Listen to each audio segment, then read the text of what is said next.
All right, guys, welcome to the latest episode of Blood Money. Today we have one of our favorite guests, Brandon Joe Williams. How you doing, sir? Yo, what's up, guys? Hello, hello. Man, it's great to have you on the show. We've been I think this is like your fourth or fifth time on the show, Brandon. Before we dive into the case at hand, man, was there any updates you wanted to give us? What have you been up to? Where are you at with your research? I guess late here in summer of 25. Uh, did I show you guys my reply filing on the last show for the Amex appeal? No, we haven't seen that. No, we talked about your findings with the. Here, I'm gonna add you here. We're talking about your findings with the slaughterhouse case, but this is. Oh yeah. So if you go to williamsandwilliamslawfirm.com and you go to current and previous litigation and you scroll down, these are all of the various cases. So you can kind of see the whole timeline. Like if you look at the earlier cases, they're really awful. barely hanging on, and it's pretty bad. And then as we get into the newer cases, you can see the changes, the polish, the realizations. You can kind of see everything throughout my entire research timeline, basically laid out in a linear timeline, right? Could I set this up real quick? Because I think I was there when you first did the original version of this Amex. So this is for the Amex, what is it, the black card where you have basically unlimited funds? You want to give us a little bit of background to it? Yeah, so every time you use your credit, if you go to UCC 3-104, this is what defines what U.S. currency is. U.S. currency falls into two different categories. Category number one is an unconditional promise to pay. Category number two is an unconditional order to pay. The unconditional promise to pay is called a note or promissory note. And if you look at what's in your pocket, it has the word note right on it. Federal Reserve note. You can see it. I have a $2 Federal Reserve note right here. So the way that a note breaks down is you have the creditor and you have the debtor. And if you'd like to find out who the debtor is and where they are in terms of a Federal Reserve note, you're going to go to UCC 9-307, which is literally entitled Location of Debtor. You're going to go down to subsection H, and we're going to find out who is the debtor first. It's this person called United States. You can see that on the Federal Reserve note, the front face of the instrument. And then we're going to find out where is that person, that debtor, located. That person, the United States, is located in the District of Columbia. And for those who are pretty new to this, the reason why I keep using the word person is because if you look at the legal definition of the word person, it always includes various types of what's called legal fictions. For example, this one's from the tax code. I like this one the most because it's not too vague. It's also not too much. Sometimes, like if you go into transportation, the title on transportation, I forget which title, 49, I think it is. If you look up the definition of person there, it goes on and on and on for half a page. If you look up the definition of word person in, let's say, Title 8, it's very, very, very short. I like this definition because it's right in the middle. It's not too much. It's not too little. It gives us a good idea of what we're looking at. And this is typically what you're looking at when you see the word person. The term person shall be construed to mean and include an individual, a trust, estate, partnership, association, company, or corporation. So then we're going to go to my case law section, my case law resources section on Williams & Williams. We're going to type in Federal Reserve. And we're going to look up a case from the Ninth Circuit Court of Appeals here in California, where California's at. A bunch of other states too, but California is a part of the Ninth Circuit. John L. Lewis versus United States of America. This is from 1982. The justice in this case, or the panel of justices, it's actually three, I believe it's three justices total, and then one justice gives the final opinion, but there's a panel of three that came to the final opinion that was given by the single judge. That panel of judges / the judge who actually said it says the following: examining the organization and function of the Federal Reserve banks and applying the relevant factors, we conclude that the reserve banks are not federal instrumentalities for purposes of the Federal Tort Claims Act, but are independent, privately owned, and locally controlled corporations.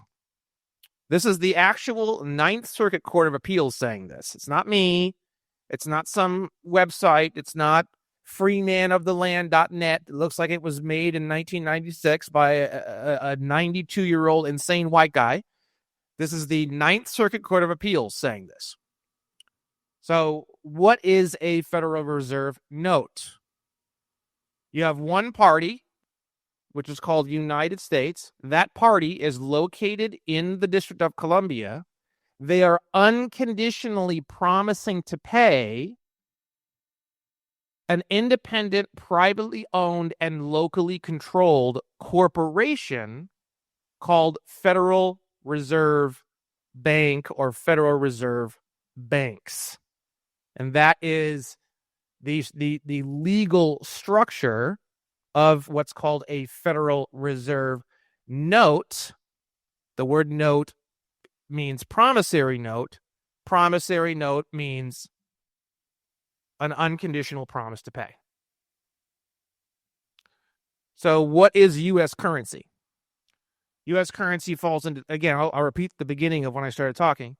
U.S. currency falls into two different categories: an unconditional promise to pay, which is called a note. And then there's another class called an unconditional order to pay. Outside of the UCC, typically an unconditional order to pay is called a bill of exchange. In the Uniform Commercial Code, an unconditional order to pay is called a draft. So I just use the term draft. You can see that term here. An instrument is a note if it is a promise, and a draft if it is an order. That is our definitional breakdown, breaking down the two classes of what is called U.S. currency. Federal Reserve notes is a subclass of a subclass. So it is a type of note. People believe it's the only kind of note. Absolutely not. There are a billion trillion different kinds of notes. You can even manufacture your own. If you follow UCC 3-104 and you have all of these points, you can manufacture your own notes legally. And then there's a way you can actually get other people, you can actually sue and force people to accept those. We're not going to get into that probably on this show.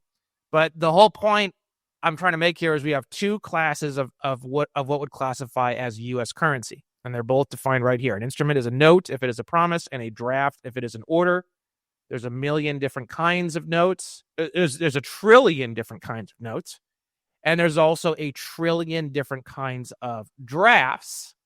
A Federal Reserve note is just one teeny tiny drop inside of an immense and endless ocean of possibility.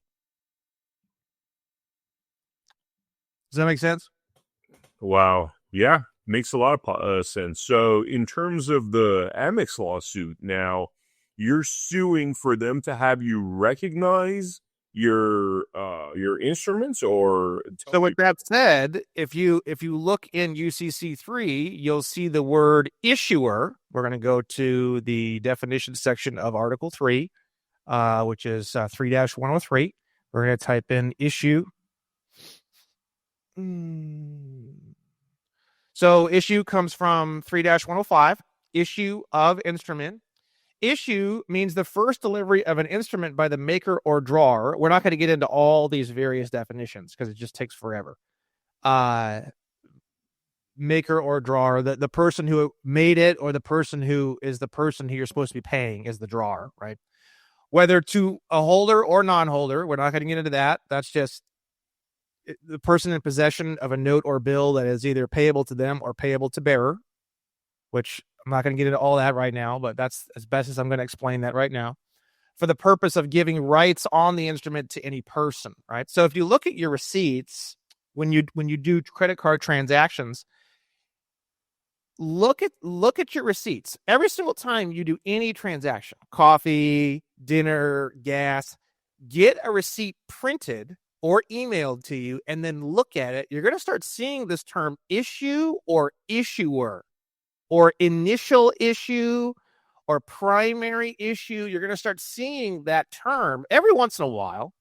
It's not going to be on every receipt. I'd say in my life here in Los Angeles, I'd say like maybe 15% of the time I'll see this term right on the receipt. So what happened was every single time you use your credit card, you are manufacturing an unconditional promise to pay, which in itself would legally classify under 3-104. So when you produce that unconditional promise to pay, it in itself is U.S. currency. So the whole basis of my entire lawsuit is, where is all the currency that I am manufacturing going? And why is it that I'm not able to use that currency and apply that currency to the final bill? Meaning, if I buy a coffee for 7, God knows what anymore, a Federal Reserve notes would be the promise. The fact that I'm unconditionally promising to pay 7 Federal Reserve notes, that promise that I just made in itself and by itself is also an unconditional promise to pay. And if we go back to UCC 3-104, it doesn't say Federal Reserve notes. That's not the definition of U.S. currency. The definition of U.S. currency is an unconditional promise or order to pay a fixed amount of money. The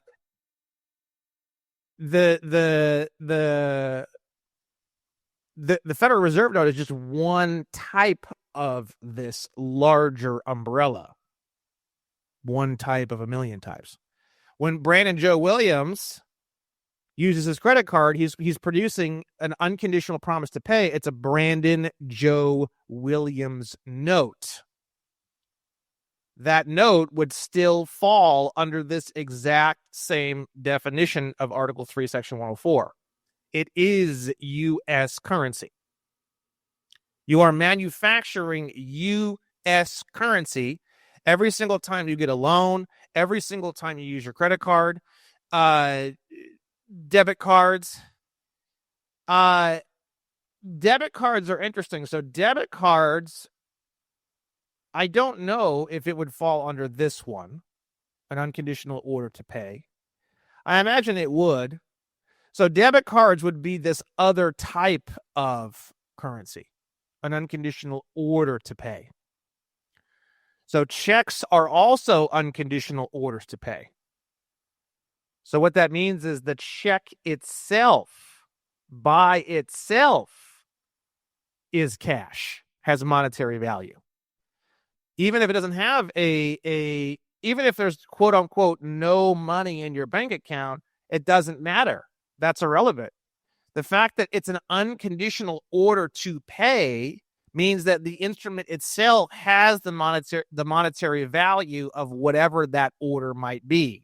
So if I have 1 penny in my bank account and I write you a check that unconditionally orders the bank to pay you 6 Federal Reserve notes, that check is still worth the value of 6 Federal Reserve notes, regardless of its redeemability.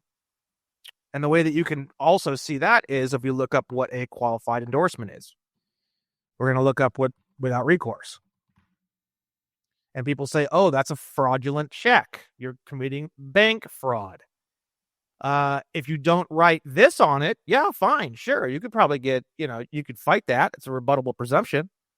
But if you, in financial transactions, without recourse, disclaims any liability to the subsequent holder of a financial instrument, Thus, endorsing a check and adding without recourse to the signature means the endorser takes no responsibility if the check bounces for insufficient funds. You can write a check for $400 trillion. If you write without recourse on it, there's not a fucking thing they can do about it. You can have 42 cents in your bank account. The check itself is still worth $400 trillion.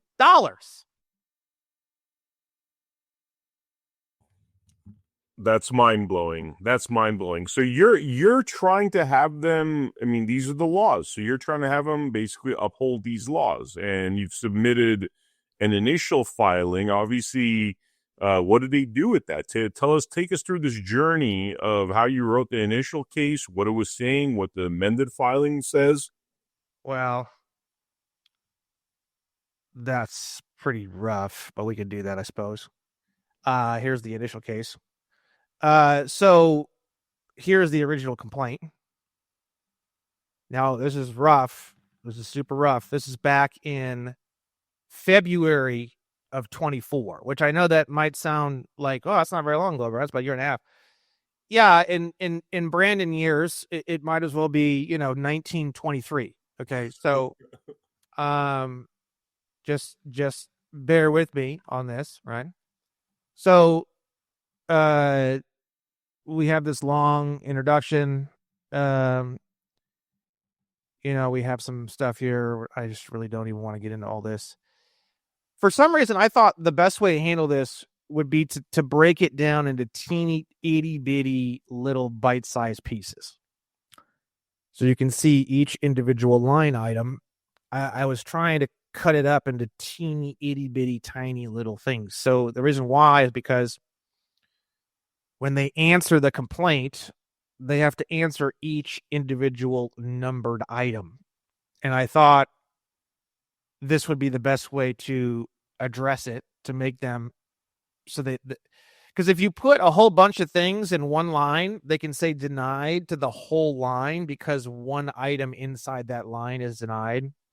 So I was trying to avoid that by cutting it up into teeny itty bitty little things so they couldn't just say denied because there was one little teeny part of it that was denied. So you can see there's some of it's informational, some of it's educational, some of it's what actually happened. If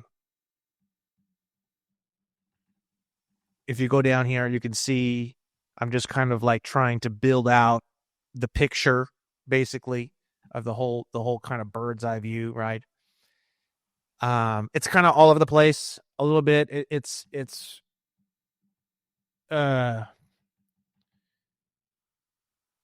just a lot, and it's just kind of all over the place, frankly.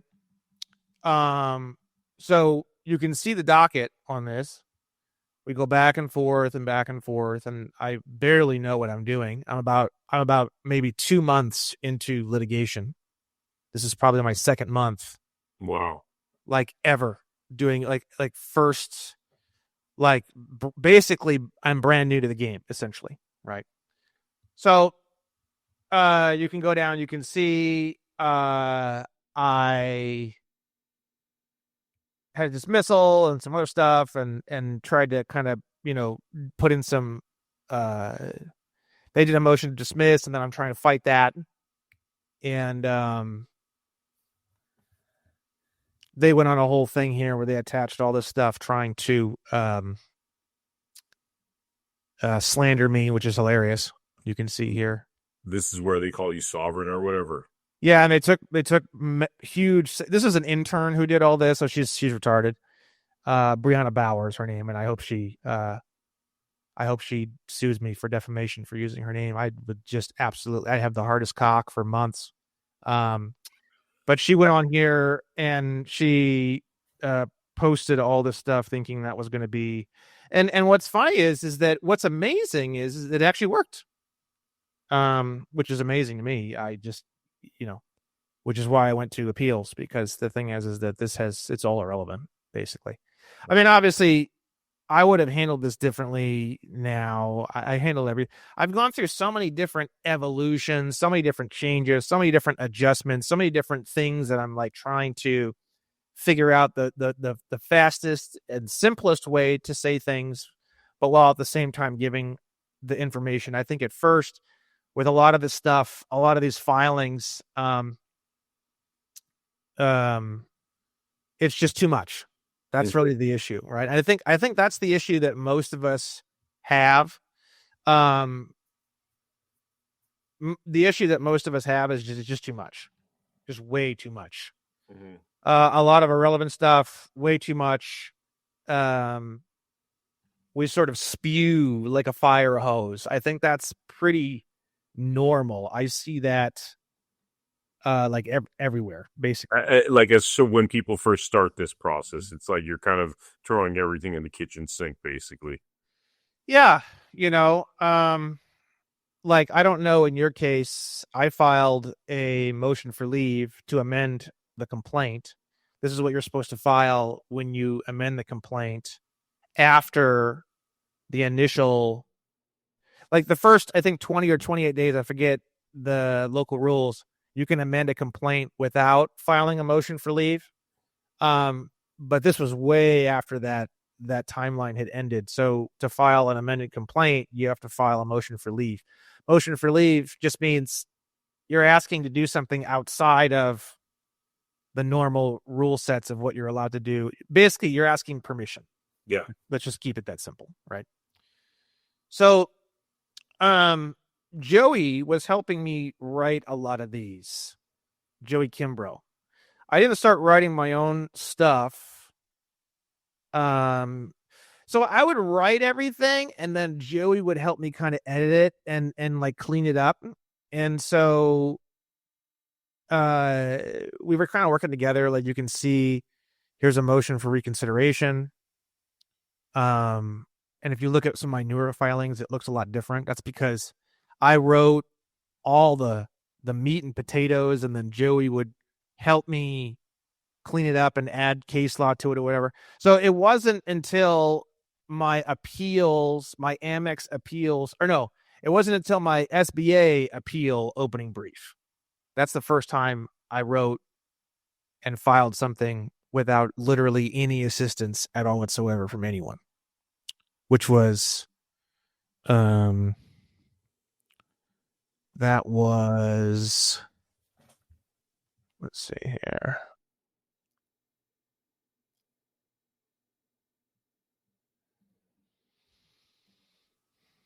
That was filed in for 2025. So that, so I probably started writing this, 4 weeks before this point, 5 weeks. So maybe like mid-March of this year is the first time I wrote something from scratch, every word, every period, every comma, everything, without any tips, upgrades, questions, concerns. Absolutely not a fucking thing. Totally solo. Prior to that point, I would write everything in like a numbered list, and then I would get Joey's feedback and help to polish the turd, basically, shall we say, right? So without Joey's help, I wouldn't have really done a lot of this, right? Obviously, I've said that a million times. So the Amex case was dismissed. And the reason without prejudice, obviously. They didn't specify either way, which was part of my appeal. There was no specification, and there was no signature on the final orders. There was like, it was like sloppy as all hell, basically. It was like just absolute shit, right? So I put all that in my appeal, obviously. So the main reason why it was dismissed, if we go to the complaint, if you scroll down the page, you'll see I'm talking about all this stuff, and then I talk about sending in 1099As, 5150. The IRS 1099A form is an unconditional order to pay. The IRS 1099A form is a bill of exchange. When I wrote this, way back in February of 2024, I thought this was true. It's not true. Mm. The 1099-A form is not an unconditional order to pay. It is not a draft, and it is not a bill of exchange. They grabbed onto this. They didn't say that. But they grabbed the judge grabbed onto this part and dismissed the case based off of this part. There's a lot of things in here, but he saw that and that was enough, and he just dismissed it based off of those 2 points. And he didn't say the 1099-A form is not a bill of exchange or unconditional order to pay.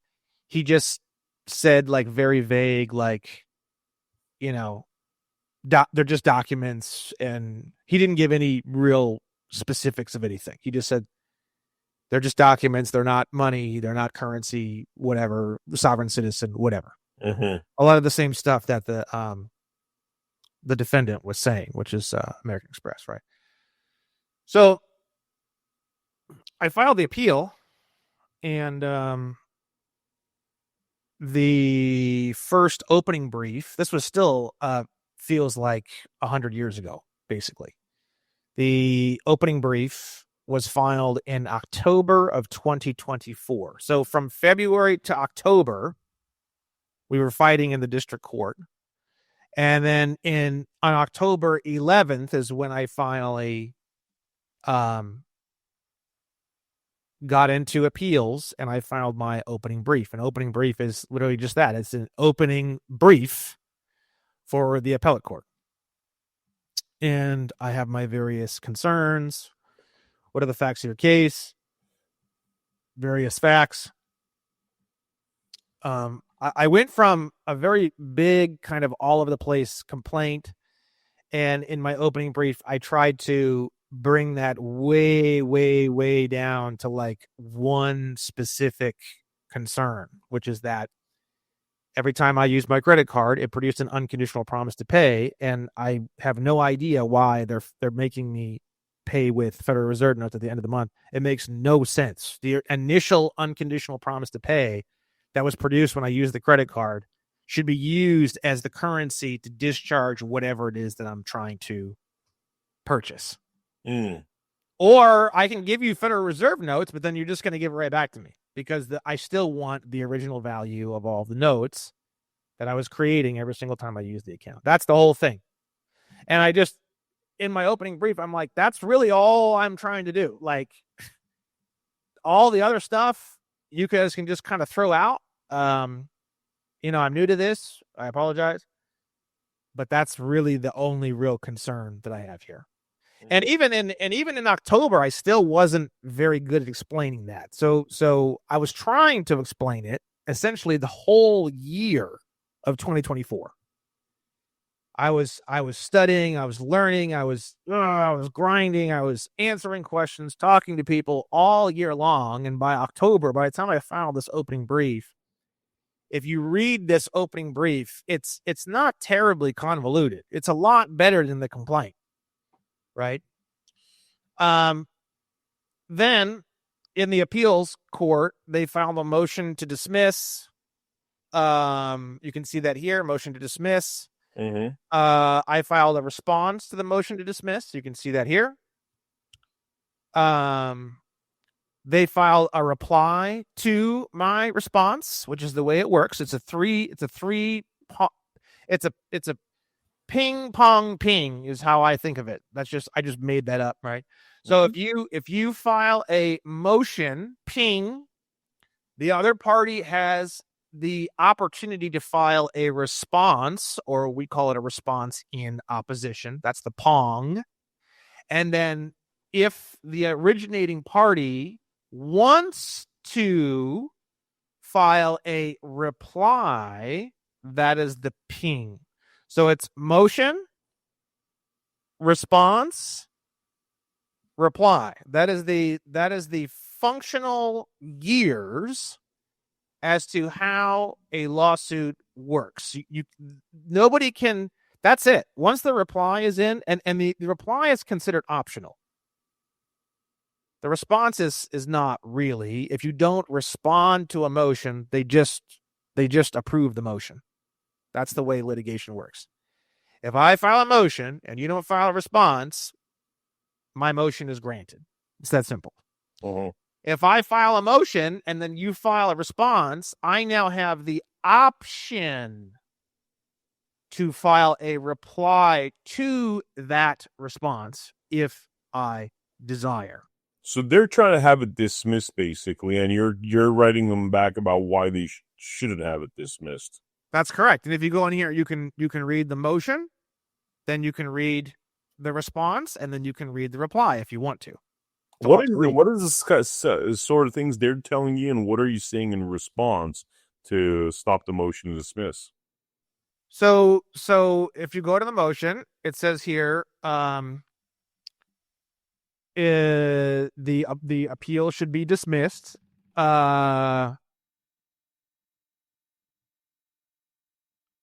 Stem from the theory that he, with his trademark, sent money to American Express in the form of documents that he asserts are the equivalent of cash or currency. American Express extended credit to Mr. Williams, which he believes he already paid for with the documents. And they're referring to the 1099A because that's what Judge Fitzgerald latched onto. Mr. Williams then sent the parcels, believing American Express would accept them as payment since the parcels contained special endorsements.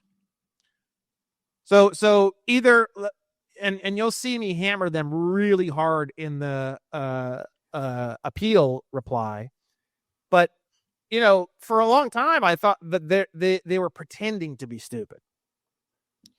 But over time, I've started to sort of realize and think that I think they're actually all retarded.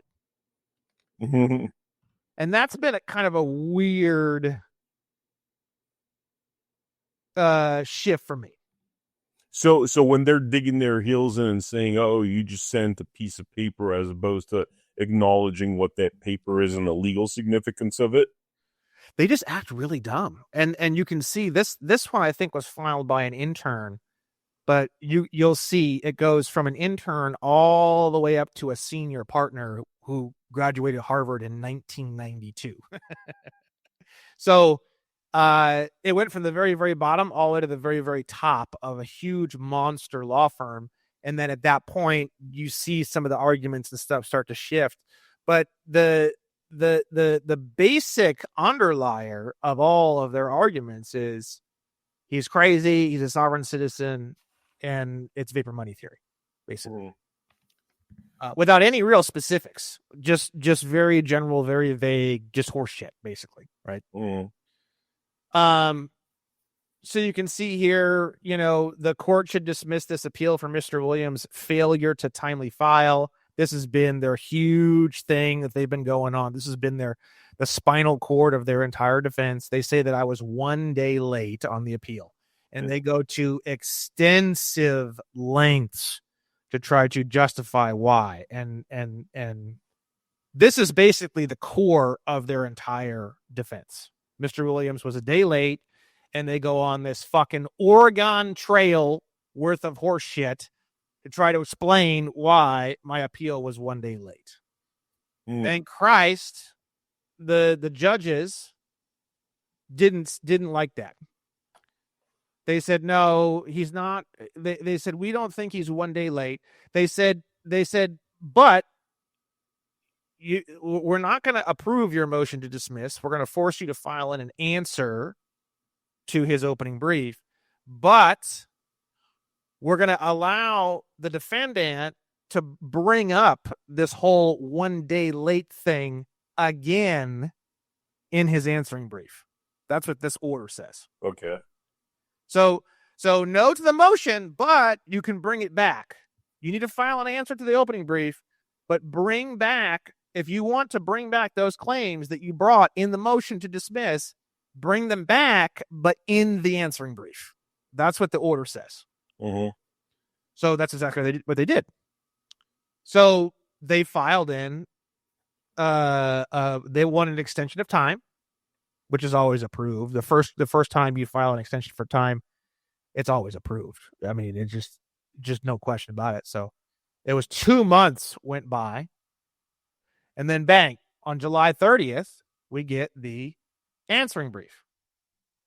And this is the answer brief to my opening brief. So again, we have the ping pong ping. So my opening brief was the ping. This is the pong. And then you'll see my optional reply, which is the final ping, is the last thing filed, right? But if we go back, let's see here. Where is the answering brief? Here it is.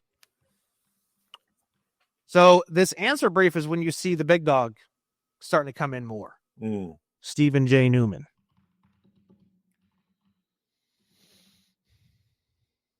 This guy. This is when this guy starts to get more involved in the case, right?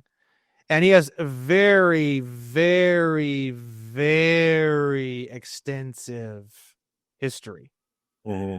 You can see he was Harvard, 1992, magna cum laude. He was a member of the Harvard Crimson.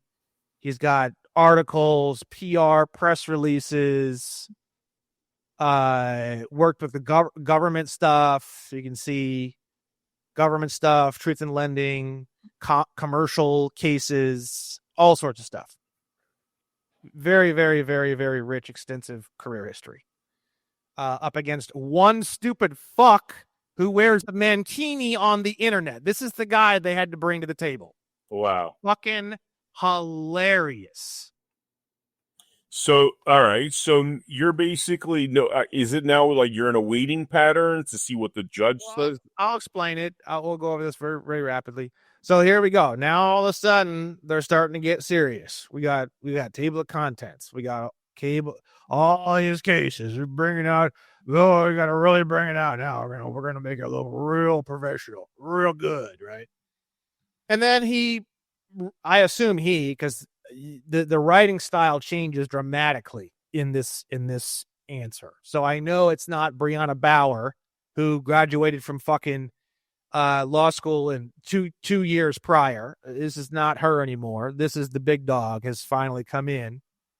So now we've got the big dog energy. Mr. Newman, I'm assuming, is writing most of this. Litigation is motivated by sovereign citizen ideology. We start to see more of that. They kind of, you can see in this particular filing, they move away from personal attacks and they start to adjust more towards, they start to straighten up, in other words, meaning now all of a sudden that they're in the appeals court, they can't act like complete pieces of shit anymore.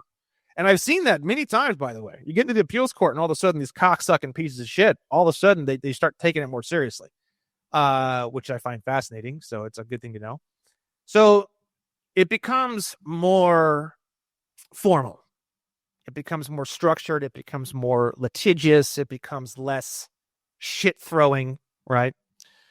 And basically, again, if you read through all of this, we have sovereign citizen, we have he's full of shit, we have vapor money, we have all these things, but the core thing that they're trying to lean on, and you can see that probably half this entire answering brief is spent trying to justify why I was 1 day late filing the appeal. I am not kidding.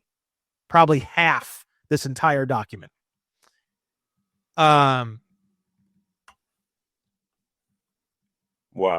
You can see here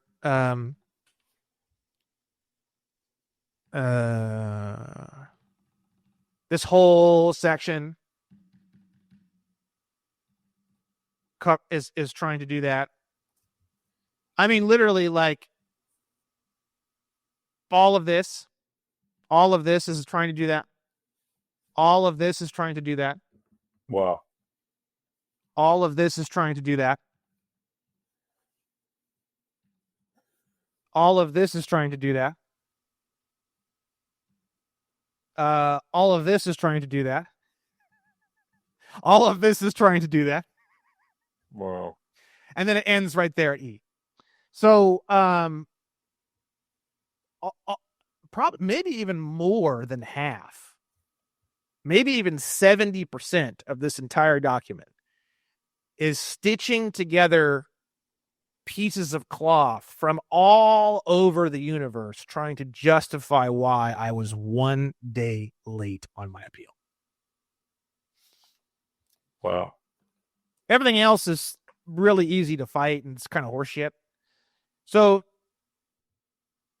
I come down here and I file my and right before I filed this reply brief. So again, ping, pong, ping. Mm-hmm. Ping was the opening brief.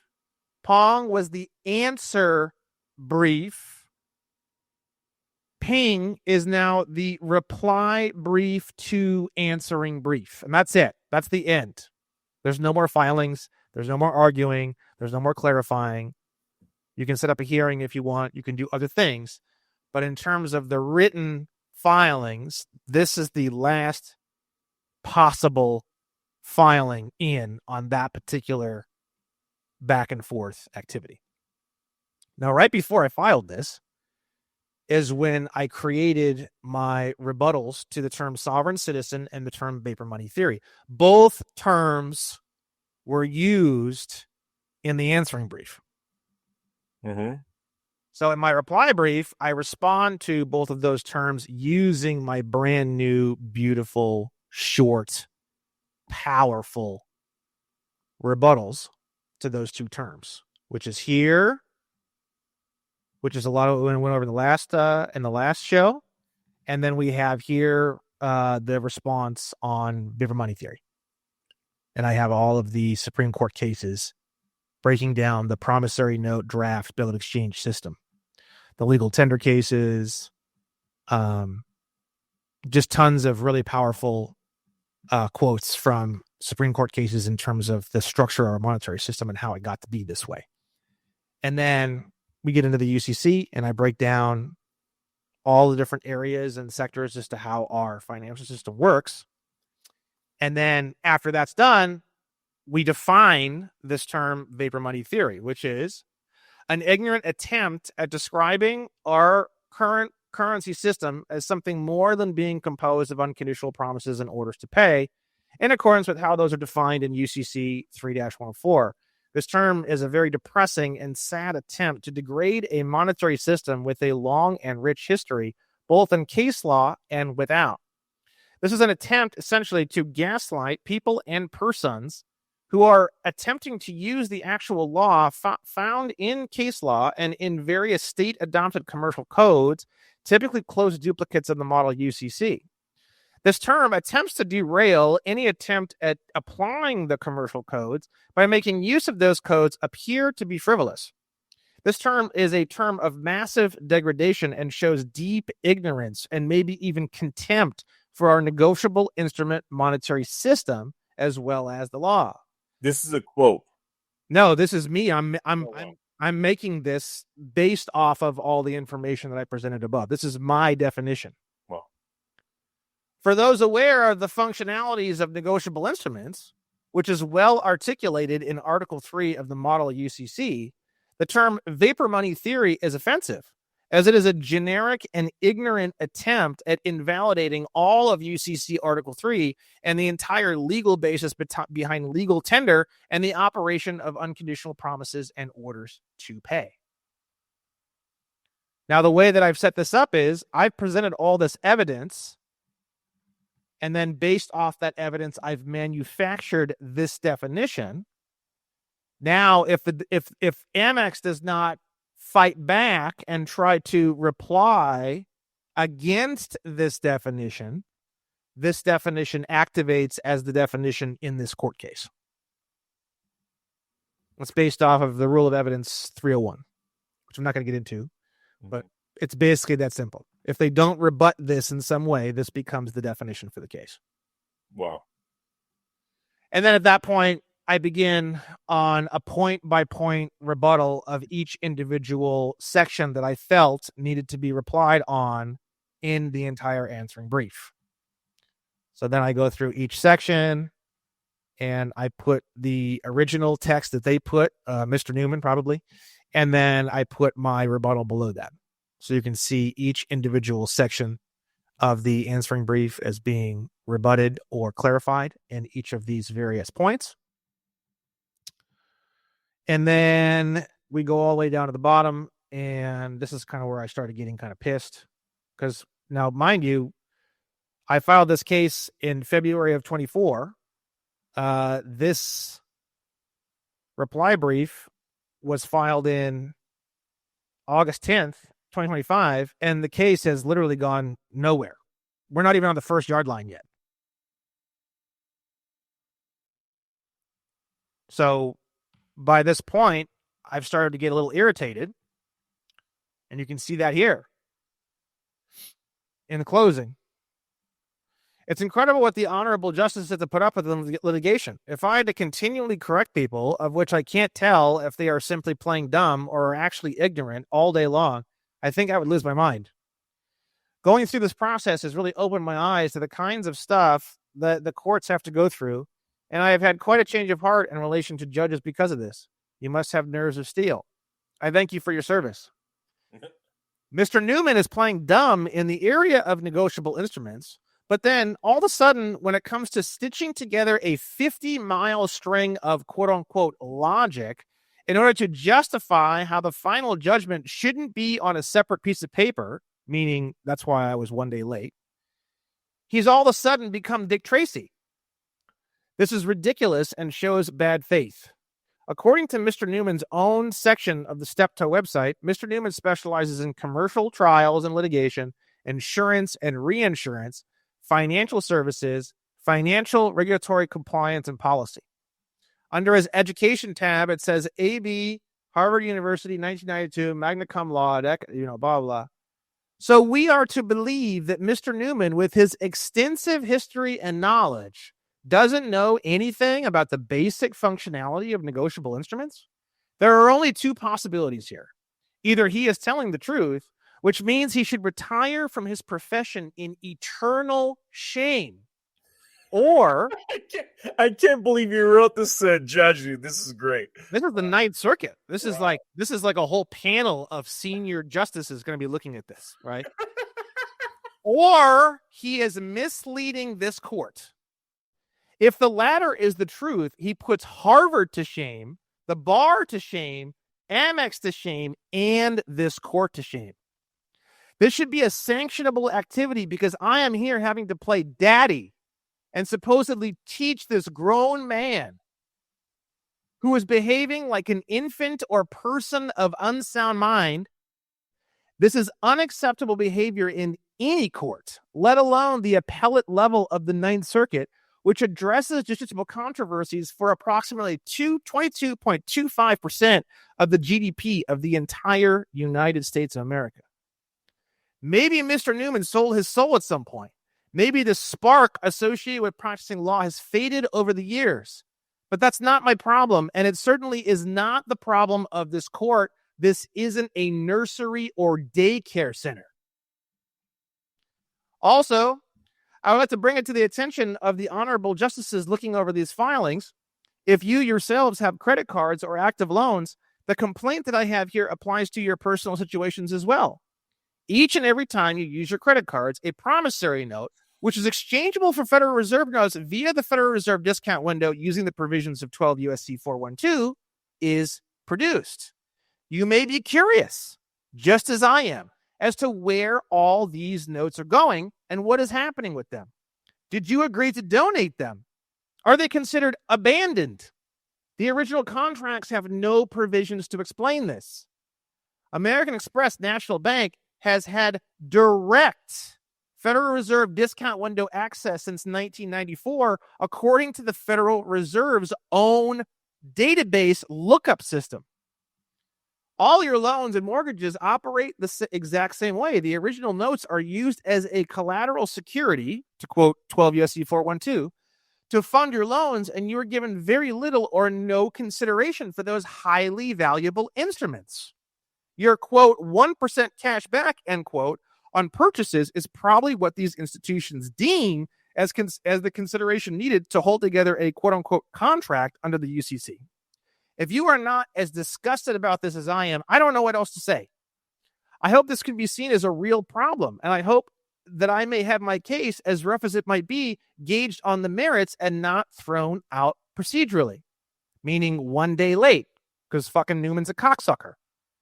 You can see from even just the evolution of my original case and this appeals case that I am putting in literally thousands of hours attempting to put together massive sections of case law, study local rules and rule sets, memorize the Uniform Commercial Code, etc. I hope this can be evidence that I am here in good faith and not looking for the easy path. I truly know that I have been grossly wronged by having produced valuable negotiable instruments and having them secretly stolen from me, placing me in a peonage called debt slavery condition. Each and every honorable justice reading this is in that exact same condition. And I hope my voice can be heard on this subject. I will never stop fighting until it is. The relief I hope for from this most honorable court is the ability to go into discovery in order to find out what happened to all of my initially issued unconditional promises to pay. I have already offered the appellee a settlement that requires absolutely no out-of-pocket expense on their behalf, which is the Amex Centurion Black Card that I never have to pay for, and all of the unconditional promises to pay that are created on the account are automatically endorsed with a qualified and special endorsement. So I would give Amex power of attorney to endorse all the instruments using a qualified and special endorsement. So what that means is I would have a Centurion Black Card with no limit, and they never even send me a bill. I could go up in the mountains in California here, buy a $37 million mansion off of Justin Timberlake, swipe the Black Card, and they're never even going to send me a fucking bill. That's what I'm talking about here. It requires... I offered them a settlement that requires absolutely no out-of-pocket expense on their behalf. And that's 100% true. So I feel as though we will reach a settlement before that can of worms, prior to that can of worms being opened. Thank you for your time. And that's it. This is the end. Everything has gone to the court. The last time I had an appeal that went into the court, I think we waited like 4 or 5 or 6 months to hear back. This could be the same thing. I don't know. So give me the choose your own adventure of where this goes now, right? Obviously, they could dismiss it. They could move forward into discoveries. Play that through for me.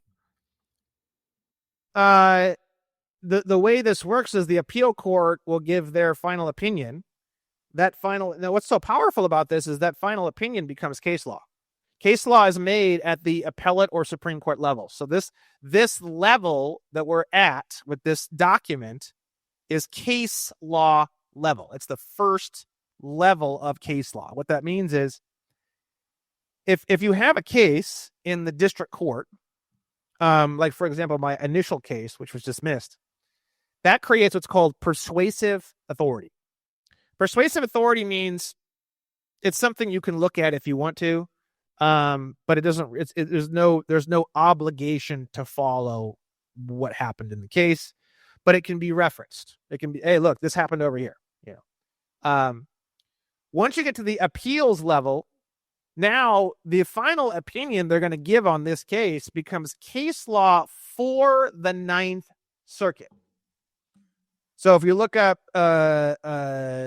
circuit appeals court map,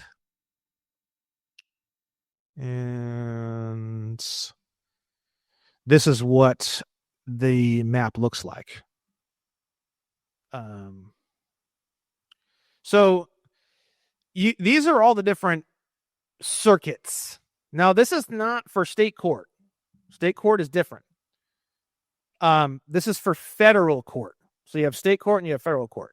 What we're looking at here is we're only referring to United States district courts, which is the same thing as saying federal courts. So the federal courts have the district courts, which is where I started with the MX case. And then from the federal district court level, which is the ground floor, you move up into a circuit appellate court. The First Circuit, Second Circuit, Third Circuit, Fourth Circuit, Fifth Circuit, Sixth Circuit, Seventh Circuit, Eighth Circuit, Ninth Circuit, and then 10th Circuit. This is the way it runs. And as you can see, in terms of population and in terms of amount of work and in terms of amount of litigation and in terms of amount of people and commerce, you can see the Ninth Circuit is probably by far the largest. It accounts for over 22% of the GDP. So 25% almost of all of the commercial activity running through the court system is in my Ninth Circuit. All of this is the Ninth Circuit. And there's even other islands. You can see them down on the bottom left. I think that's Guam. And I don't know what MP is. But it includes islands too. So it's Ninth Circuit is fucking monstrous. In fact, it's ridiculous. It should be broken up into smaller. I think California should be its own circuit practically. Or maybe just California and Nevada, or I don't know. Anyways, I don't know. But it's a lot, obviously. You can see just from this map, it's insane. Like New York is just the Second Circuit. It's just this little area. Yeah. It's New York, Vermont, Rhode Island, and Connecticut. It seems like it was based on old populations and stuff before California became so crowded. Maybe. Yeah, I don't, yeah, I don't know. Anyways, so looking at this graph,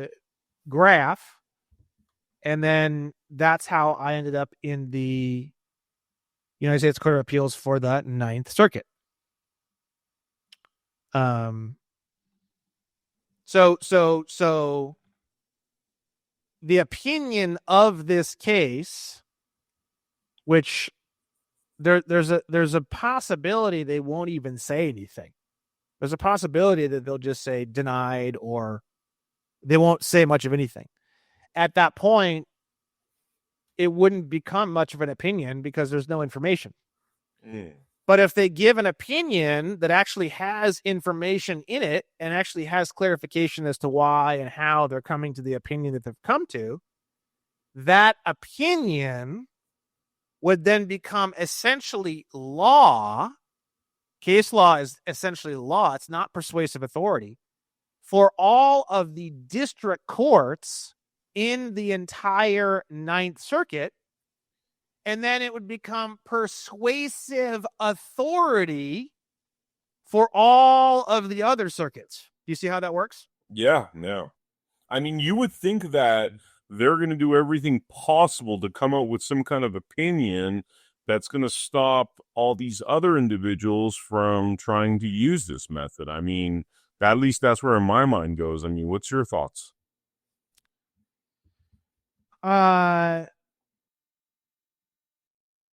No, because if they go against all of these Supreme Court cases that I've listed, then I would just simply go to the Supreme Court.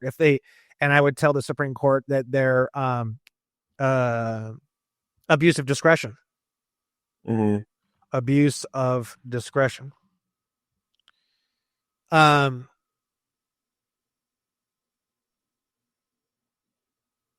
If it's unreasonable, arbitrary, or clearly wrong and warrants reversal.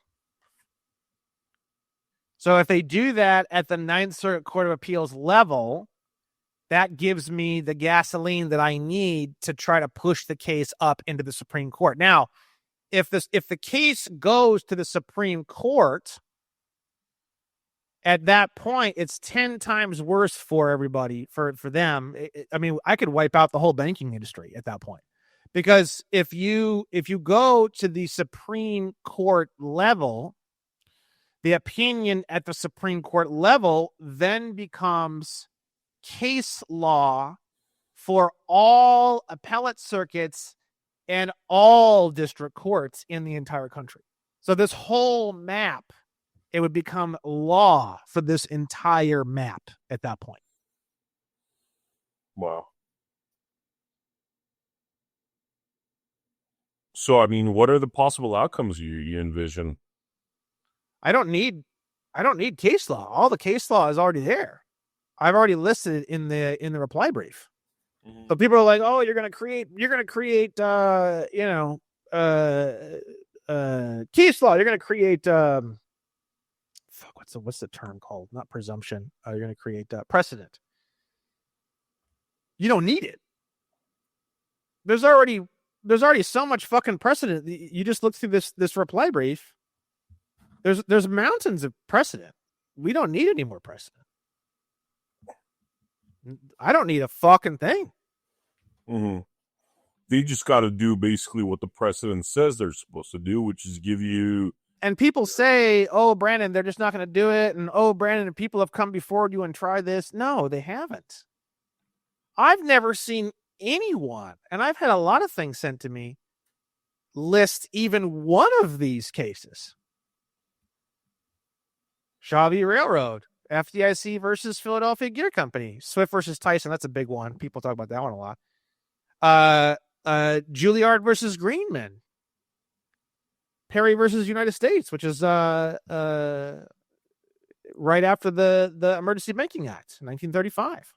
And then the entire UCC, Article 3. I mean, I've never seen anyone structure anything even like, if it was a football field and there's 100 yards, I've never even seen like 1 yard of the way I've presented this. So no one has ever brought this before. No, this has never been seen before. No, we don't need precedent. I don't need any precedent. I don't need anything. I don't need a fucking thing. In fact, I've got more guns and bullets and explosives than I even know what to do with. I am a walking Rambo. I don't need it. I'm telling you, nobody needs any more fucking case law. I promise. Mm-hmm. I mean, this is like a nuke level shit. Mm-hmm. So, no, I don't think anyone's ever brought anything like this. I don't think the courts have ever had to deal with anything like this. The stuff that I've seen is garbage, and no wonder they threw it out. It's trash.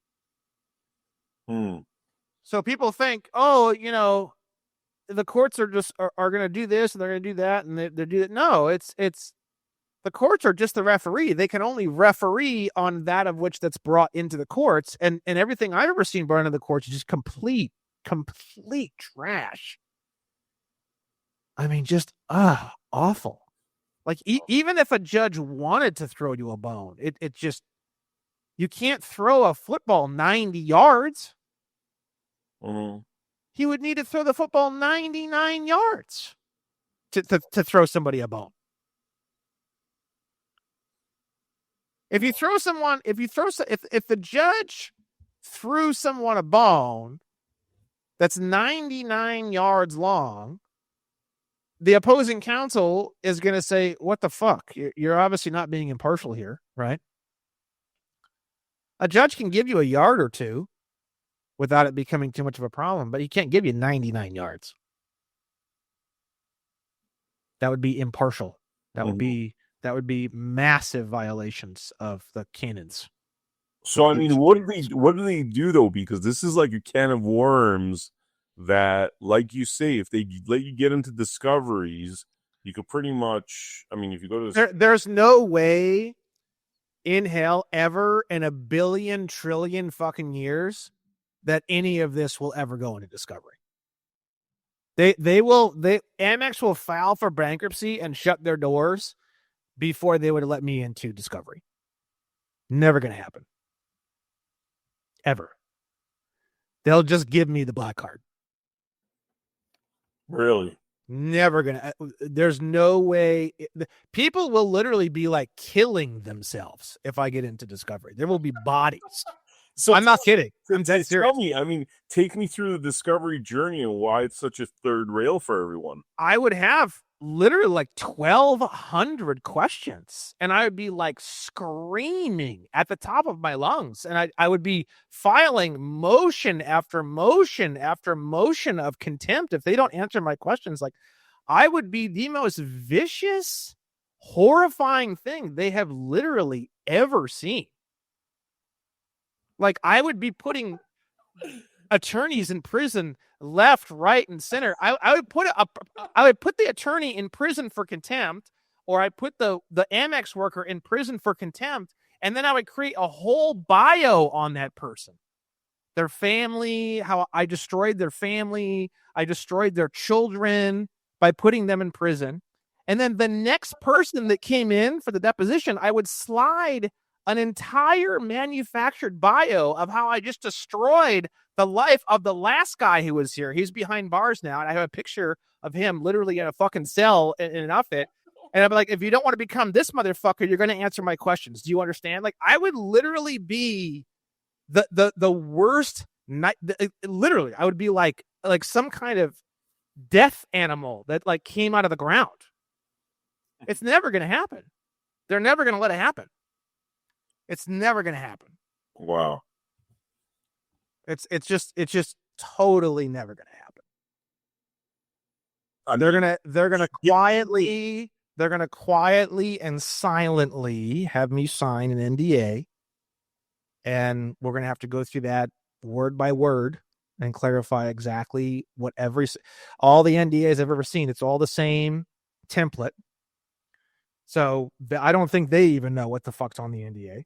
Mm-hmm. We're going to tear that NDA limb from fucking limb, every goddamn sentence. That'll take months. Mm-hmm. And then by the time that's done, they'll issue the black card. And out of these 1,200 questions, though, give me some examples of questions that they just there's just no way out for them, that they're cornered. Well, like, for example, what system is used to transact? So I would want an entire flow chart. So I have a credit card, and I put the credit card in the machine. That creates an unconditional promise to pay from Brandon Williams. Now, by the time it hits the account, it's already been converted into what you guys call US dollars. So on the account, is it on the account as Brandon Joe Williams notes? Or do you guys already go to the Federal Reserve discount window or FedWire and convert that note into Federal Reserve notes and then place the Federal Reserve notes on the account? And then depending on that question, I want to know every single step. Like, for example, if it is converted to Federal Reserve notes before it's placed on the account, I want to know every single computer system that it goes through. I want to know the name of every single person that handles that. I want to see every single computer screen, every single form. I'm going to have 1,000 questions for every single one of those forms. Let's say there's a note exchange form to go to the Federal Reserve discount window. I'm going to have questions about every word, every box on that whole form. So there might be 2 or 3 forms just to explain one teeny tiny little part of it. I'm going to spend 2, 3, 4 weeks. And then if they don't answer my questions, I'm just going to be slamming them for contempt and just nonstop motions to put them in prison for not answering the questions. Well, it's just like, if you don't answer my question, I'm just going to start. I just flip into like Satan mode and just start putting you behind bars incessantly. And if I can't put you behind bars, then at that point I'll start building out a PR slander campaign privately with my own money. I'm going to hire a private investigator. They're going to be following you. I'll be building out, and then I'm going to build exposés. If you're doing anything at all whatsoever, just like what you do, there'll be I will, if you don't answer my questions, I am going to do everything in my power to try to get you to kill yourself physically. Oh my God. Yes. So that's why I say there is no way in hell. And maybe they want to see if I'm bluffing. I'll let the guy go under discovery. Let's see what happens. Within 6 seconds, they're going to know there's going to be a settlement talks within literally 6 seconds. So because they've taken your negotiable instrument lawfully, they have to let you know every step of what they're doing with that. They have to disclose that. So am I correct that because they're using... I want to see every document. I want to see every endorsement. I want, if there's a phone call that someone made to the Federal Reserve to give additional information, if I find out that's part of the system, I want to get a copy of that phone call. We're going to subpoena the Federal Reserve to get copies of that phone call. I want every definition of every single word of every single form. Because the form and I don't understand the words of the definitions in the form, stop everything. We're going to spend a month just on this one form. I'll be in discovery for the rest of my life. Mm-hmm. Because it's all fraud, right? That's the logic. Because the more you dig, it's illegal, it's fraud, it's against their own laws, and which is probably it's not. It's so. It's not actually the fraudulent point. The only point of like real actual fraud is that there's no clear communication that every single time you use a credit card, it's producing an unconditional promise to pay. That's the same value in law as Federal Reserve notes. Everything else that they do from that point forward with all those notes and all this stuff, if they presume those notes are abandoned, there's nothing in the original contract that explains how they came to that conclusion. Mm-hmm. But everything that they do with it, and they swap it, and they put it over here, and they collateralize it, that's all legal. Illegal or legal? Legal. Legal, okay. They follow all the rules perfectly. The only part that's, in my opinion, fraudulent is they don't tell me that but every time I use it, it's producing an unconditional promise to pay. And then when I found out and I started asking about it, and I'm like, I want that. I want that applied to my account. And they're not talking to me and they're treating me like I'm crazy. That's when now this has become fraud.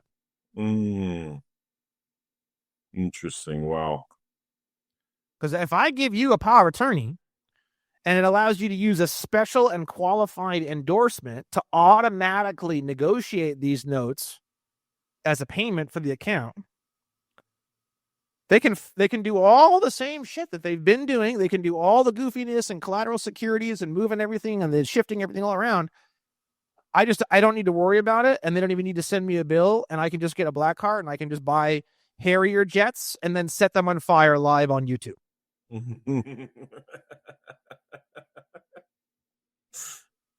You know, that's kind of my plan. My plan is to get the black card, to get a some kind of, $50 million jet, fly it somewhere, and then set it on fire, shoot it, and blow it up live on YouTube.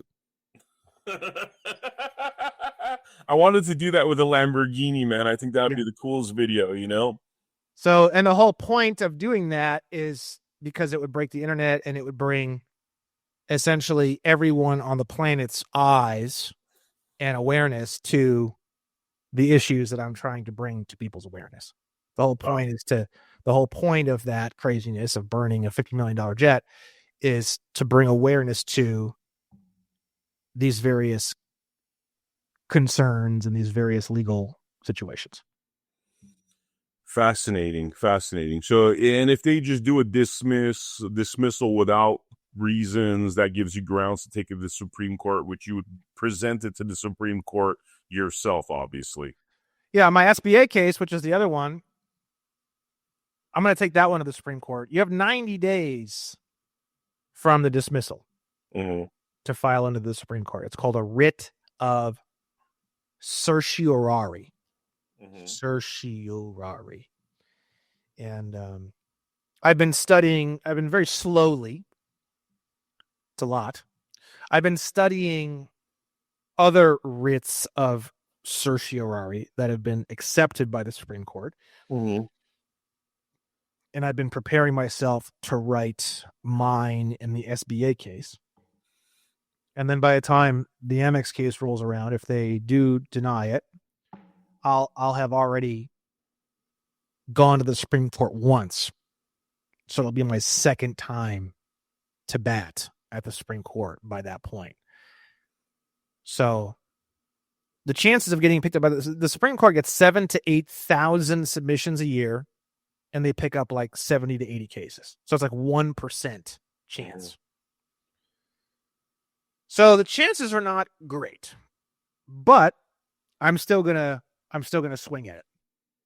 What happens though if they dismiss and the Supreme Court doesn't pick it up? It's just an no man's land? That's the end. That's the last saloon at the edge of the earth. What do you do then, though? I've already got plans for that too. I've got a whole stack of statements that Amex sent me. I'm going to endorse all of them, put a cover letter on it, send it to them, and start the whole cycle back at the beginning of the train track. So you're going to keep doing it and doing it and doing it until it gets to Supreme Court. So if it takes 2 years to get all the way through to the Supreme Court and then it gets denied, I'm going to restart the whole train, start at the district court level, go through the appellate court again, and then go to the Supreme Court. And then if that doesn't work, I'm going to go all the way back to the beginning again. Gotcha. You were kind of jumping topics here, unless there's more to say about this topic. No, it's all good. You were very excited about equity a couple of days ago. Tell me what's going on there. That's all a joke, bro. Oh, you were? That's all a total You're joking. Yeah. Dude, that's so funny because the only reason I haven't brought that up is 2 people texted me because they know you and I talk. They're like, "What's your boy Brandon saying?" And I think they took you seriously. I don't know how the amount of stupidity on my shit is just like, it's literally like upsetting. Like I've been actually like upset the past few days. It's so fucking like the amount of retardation is so overwhelming. I'm actually going to do a debunked video probably this weekend. Okay. I'm going to be debunking a lot of things, including equity. So, wow. Yeah. Do you want to give us a little preview of what you're going to work on? People think, I don't know who's teaching all the stuff. I don't know what the deal is, or it could just be that people just don't understand what the fuck they're talking about. It's all in the private and it's in the judge's chambers and there is no docket, and it's a far superior thing, and it's all complete bullshit. And I ask them, I'm like, what have you seen? What have you done? And no one gives me any, I've been building this thing for 9 months. And I'm like, well, what is it? What are you going to do with it? I don't know yet. I'm very confused about it, but I'm very excited about it. And it's like, it's insane. The subject of equity has always upset me, but it's something that I didn't want to talk on because I didn't want to get into it and study it and try to figure it out. But the amount of horseshit on this subject is so unbelievable. And the lengths that people will go to defend it and justify it. It is like Stockholm syndrome, like complete advanced, like padded room psychosis. Wow. And I'm very concerned about it. It's actually very, very concerning because the people who defend it so aggressively and violently. It's like,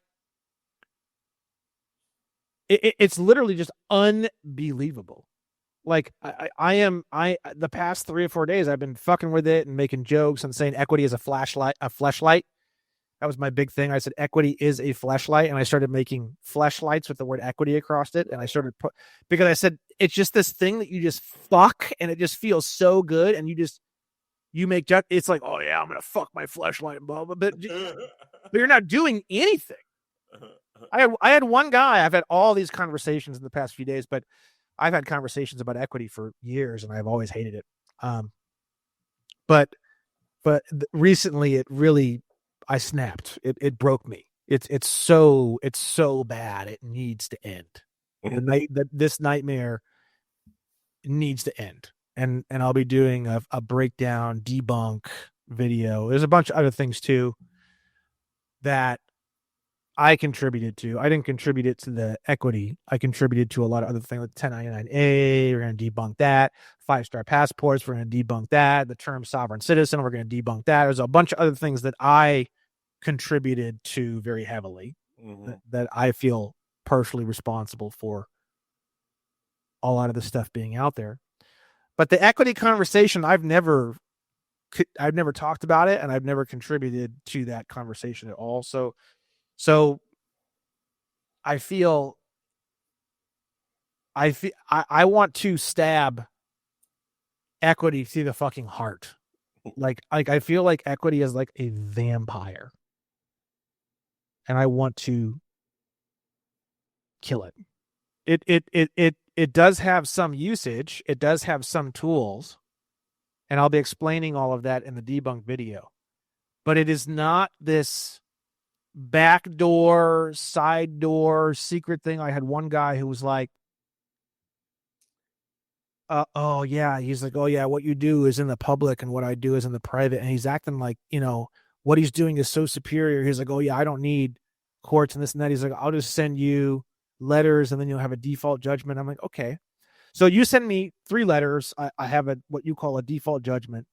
And I take a video of me shitting on the papers while flicking you off. And I send you the video. Now, what are you going to do? He's like, oh, I'll enforce it. I'll enforce it. I'm like, how are you going to enforce it? And he goes on this like long comment. And I'm like reading it and I'm like, there's no enforcement here. So I asked you again, how are you going to enforce it? And he goes in this long comment and he goes, and at the end, he's like laughing. He's like, oh, well, it's just different. It's just different than the way you would handle it in the public. And I'm like, if you send me documents and I shit on them on YouTube live for the whole world to see, there's nothing you can do. If you're not willing to litigate, you can't do anything. And he's like, not getting it. He's like defending it and he's like excited about it. And he's like making fun of like litigation. And it's like, he's not realizing that he literally, when he's writing, he looks psychotic. And it all stems from this idea that equity is easy. It's the easy way. Which is complete bullshit. It's literally like a virus in this movement.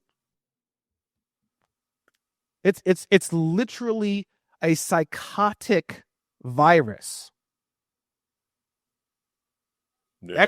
Equity was merged with law like 100 years ago after the Emergency Banking Act, I believe. And the few tools that are important, like injunctions and stuff, that were part of equity, got merged in to the courts. And now equity and law operate together. On the law side, you have a jury.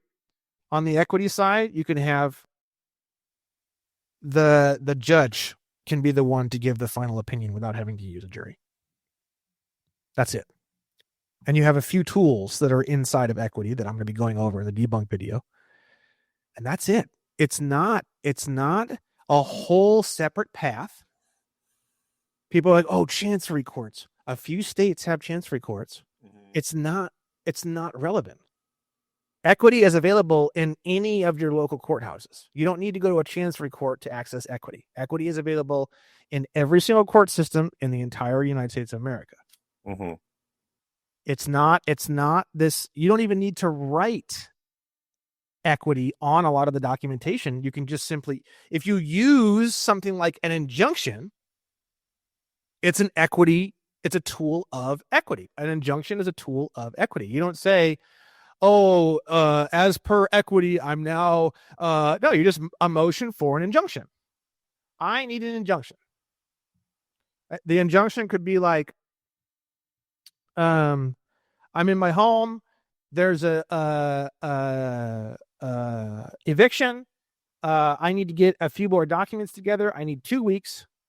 And the motion for an injunction is to stop them from evicting me for 2 weeks while I collect together all the information that I need to file into the case. Judge approves it. That was an equity tool that was used, but it's not an end all. It's just injunction is just, and you can get a permanent injunction, like for example, a restraining order. Restraining order is like an equity type tool, but it's just, equity is just a few tools in your toolbox in this big, huge tool chamber. It's like you walk into a whole like walk-in closet full of tools. Equity is one drawer inside of one cabinet. And somehow it became the whole closet through some sort of like elaborate delusion.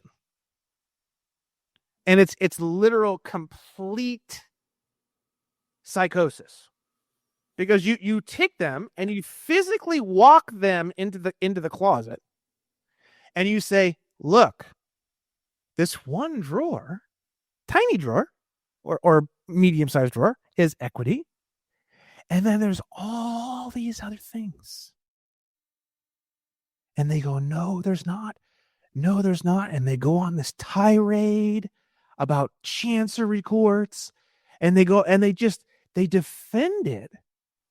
And it from my perspective, what it seems like is it's like they have such low self-esteem that they're so terrified of having to actually litigate and become professionals in every area of litigation that because their self-esteem is so low, they've somehow, someone, I don't know who, there's certain names that have come up. I don't have any verification as to who's who and whose names or books, or I don't know where this information is coming from exactly, that says, oh no, it's easy. You just handle it in the private. You just do an injunction, or you do these kind of various buzzwords.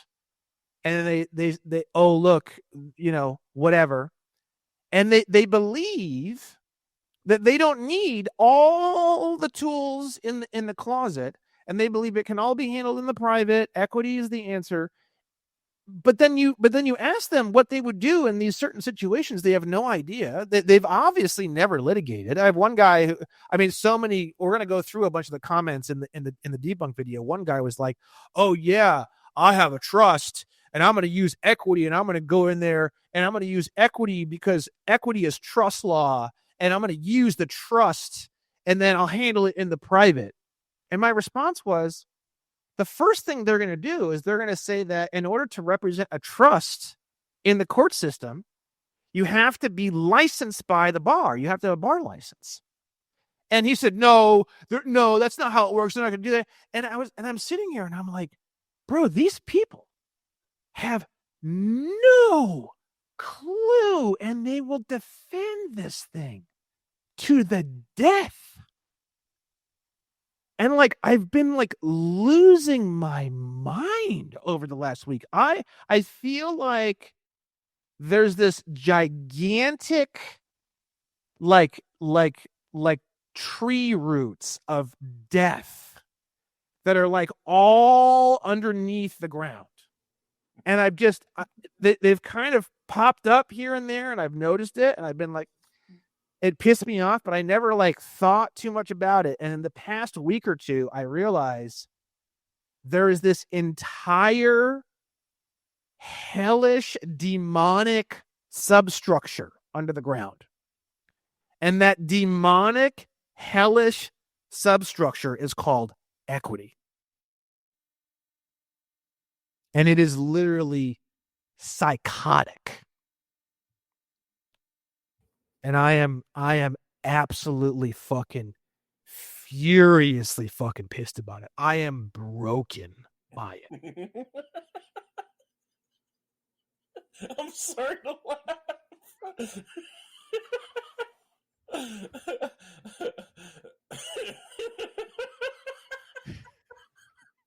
I'm broken by it. It's like a psyop. I'm not kidding. It's like a fucking psyop. It's like some Operation Paperclip shit. It's like MK Ultra for the sovereignty movement. Yes, there is inequity. Yes, there is tools. Yes, there is. But it's like the importance of it is going to come down like 400 billion levels to where it's supposed to be. Yeah. That's what's going to happen. And I'm going to be the one to do it. I'm not putting up with it. Blocking people has always been one of my favorite daily activities since the very, very beginning.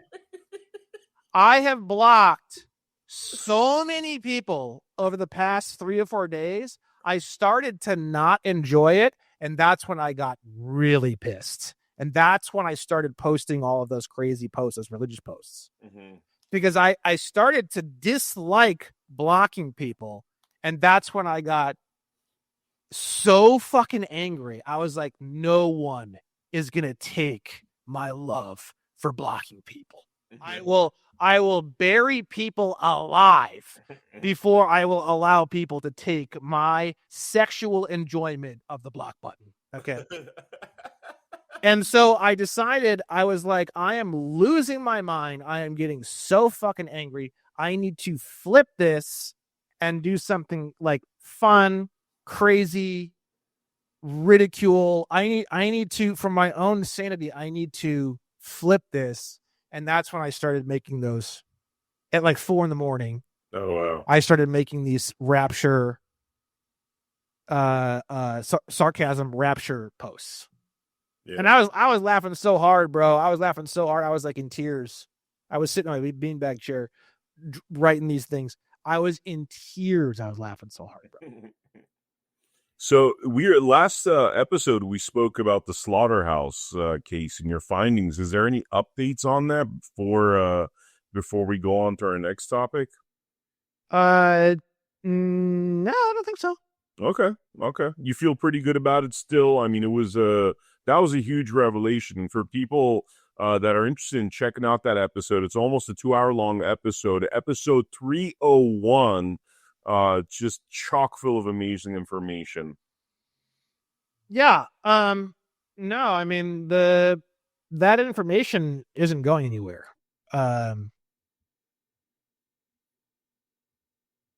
Okay. As far as I'm concerned, the slaughterhouse cases is the absolute dead center of the entire American culture. Wow. Do you want to talk a little bit about my case? I could tee it up a little bit, and Sure, I still have it here. I mean, I was kind of ready to go on that at the very beginning of the show. Yeah. I mean, we freestyle it here. It was this was 1.5 hours of amazing information. So how could I say no? But